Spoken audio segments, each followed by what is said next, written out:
Hey everyone, welcome to the ANDIKA Bulletin for Thursday, the 13th of March 2025. It's currently 11:35 in the morning Queensland time. Now, if you get nothing but your news from the 6 o'clock time slot, then you will be drowned in this scaremongering. The market's falling, where your super's worth lot less. It's being destroyed because of Trump's tariffs. So the world's ending. Okay, let's just take a breath and let's look at a few charts and let's put everything into a bit of a perspective here. First and foremost, let's go and have a look right now. There's the ASX back on the 14th of Feb, bound to where we are today. And what are we down? 9.9%. Yes, that's true. You can see it's down. No one's arguing that. But is that a catastrophic bad outcome? No, not at all. Now let's go and look at the market on the 1-day chart.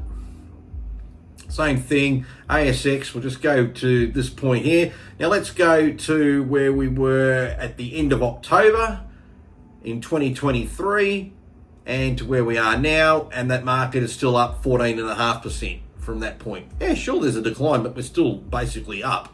We're not game over. It's just a correction. Zoom out even further, go on a weekly chart, and let's go all the way down to the doldrums of COVID. Here we are, 16th of March, 2020. And we move and find out what we are still up in terms of the market to this current correction. Look at that. We're up 61.5% since the COVID bottoms.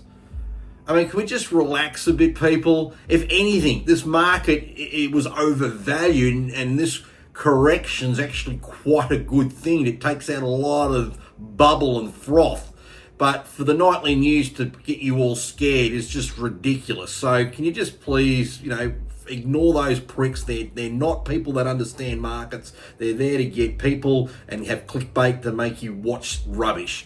So ignore that part. Same if we now go and have a look at where Bitcoin is. There's the Bitcoin price on the daily. And if we take this particular high there, which was 21st of January, to where we are right now, there you go. Bitcoin's down 21.5%. That's even worse than the ASX's 10%. Don't be in Bitcoin is what they'll say. Ooh, that's the worst thing you can be in.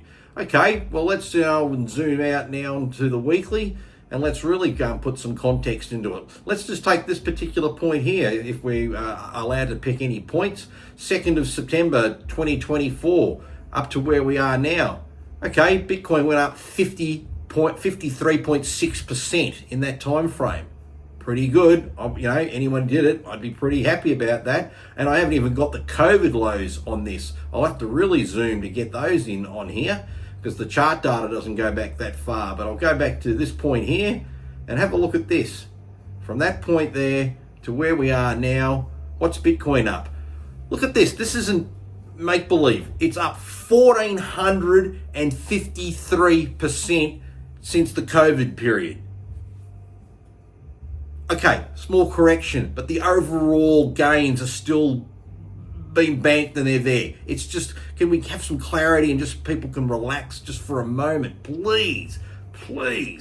Okay, let's now go talk about a few other things. I went on to Grok and asked Grok a few questions. The first thing I wanted to do was talk about, conceptualizing our tariffs the tariffs being put on our steel and aluminium.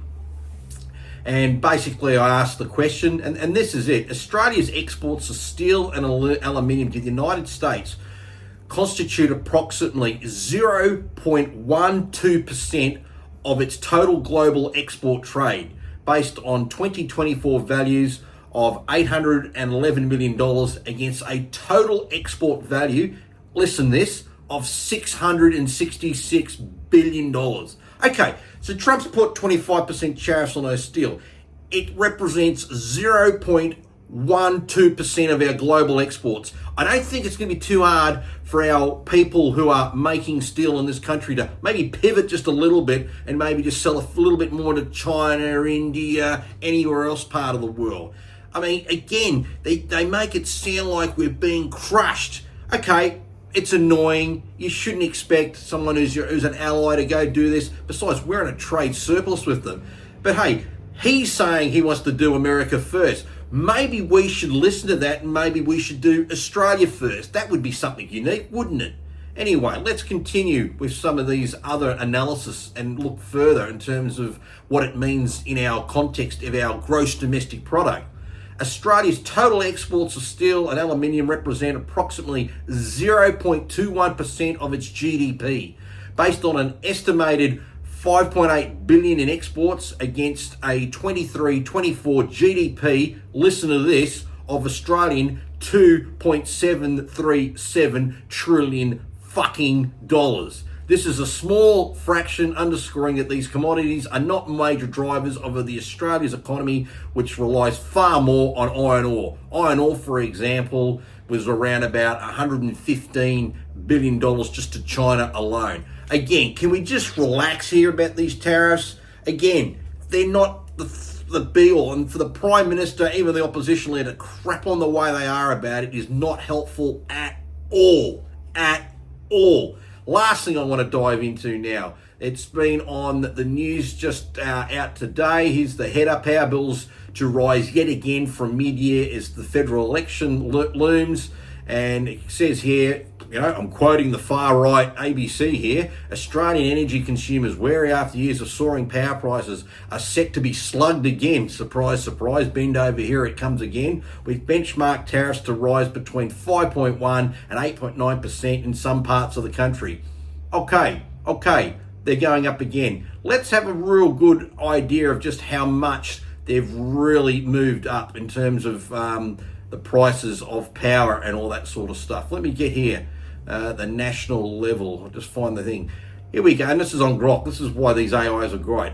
Electricity prices in Australia have risen approximately 40 to 45% on average from May 21st of May 2022. That was the day of the federal election, so that's when Elbow became Prime Minister, to today's date of March 13, 2025, and this excludes any government handouts, because as you know, there's been government handouts. Stop and think about that. So your power on average across Australia will be different in certain states because they have their own jurisdictions, but just using as an aggregate, up 40 to 45%. I hope when people do go to the voting booth to put their vote when the election is called, remember that stat. 40 to 45%. Where the fuck's that $275 cut he promised? Nowhere. It's fucking nowhere, because they have got a dog's breakfast of an energy policy. I know that. Anyone who's got an IQ above fucking bacteria knows that.